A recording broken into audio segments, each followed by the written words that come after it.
Avocat, maître Ciré Clédorli, Ousmane Sonko était en train de rentrer chez lui lorsque son véhicule s'est retrouvé bloqué au niveau du marché Soumbédioune, le long de la corniche de Dakar.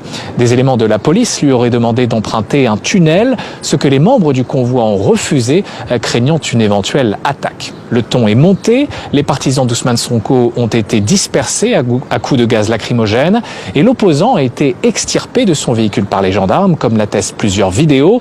Une vitre de sa voiture a même été cassée. Ousmane Sonko a finalement été reconduit chez lui dans un véhicule de la gendarmerie. Aujourd'hui, vous avez pu constater la violence policière et nous allons vraiment vers une situation qui pourrait être dramatique. On n'a plus la liberté d'aller et de venir. Aujourd'hui, concrètement, depuis ce soir, Ousmane Sonko est en vérité en liberté surveillée. Ils ont quadrillé en fait tous les accès vers sa maison.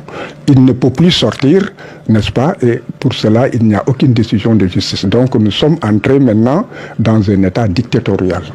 Pour rappel, Ousmane Sonko comparaissait ce jeudi devant la justice dans une affaire de diffamation qui l'oppose à Mame Mbaye Niang, l'actuel ministre du Tourisme. Une affaire dont l'enjeu est hautement politique, car si Ousmane Sonko est condamné, il pourrait être empêché de se présenter à l'élection présidentielle de 2024. L'audience ce jeudi s'est ouverte dans un climat tendu. Un important dispositif de sécurité avait été déployé aux abords du palais de justice. Le procès, qui a débuté le 2 février, a été une nouvelle fois renvoyé, cette fois au 16 mars, sur demande des avocats de la défense.